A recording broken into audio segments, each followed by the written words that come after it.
She's the beautician from Middlesbrough, facing up to 60 years in jail on drug trafficking charges after being caught with 43 kilograms of cocaine in her luggage at Chicago Airport.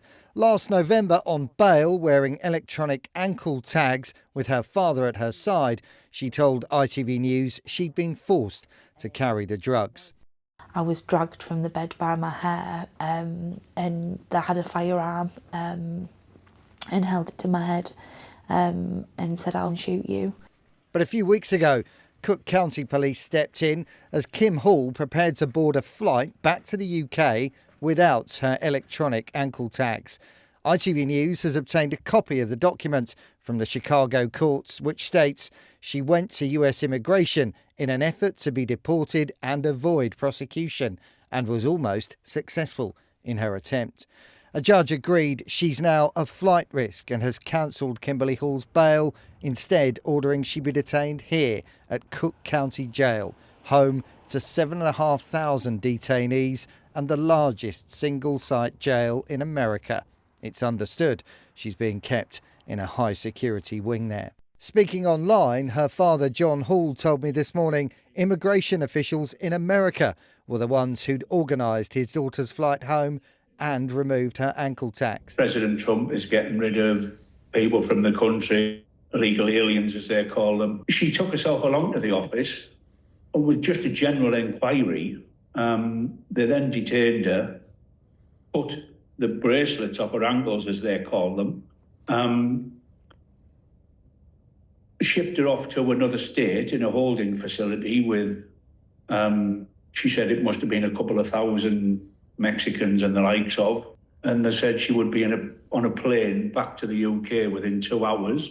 And then they came in and said, "I'm sorry, but the state's put a block on it," which in my opinion, it's a form of mental torture. They shouldn't be allowed to do that. And then, no, I'm sorry, you're back to prison. You'll be aware, obviously, there will be some people listening to Kim's story who say she's in the right place. Everybody's entitled to the opinion, and I wouldn't disagree with anybody who said that she's where she should be.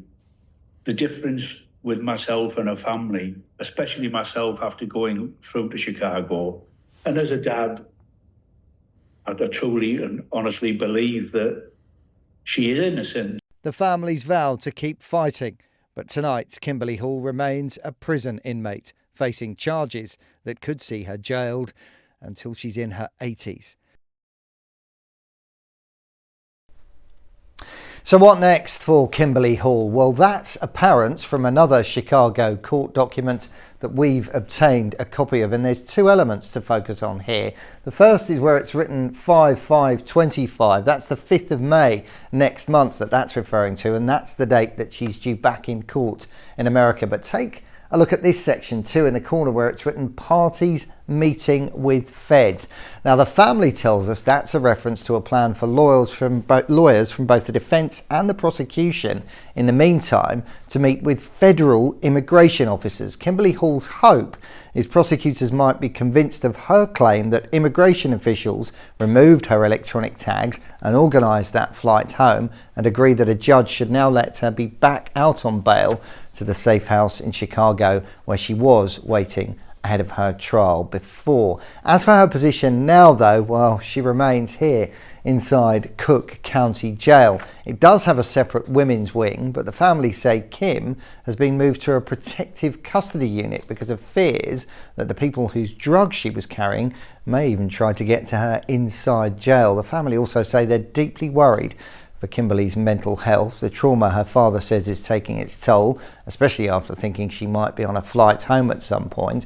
They also say she has a bipolar condition which contributed to her decision making when the drugs were given to her to carry. Whether you believe her story or not, it's hard to doubt the sincerity of why her father and the family are worried for Kimberly Hall and are fighting to get her back home.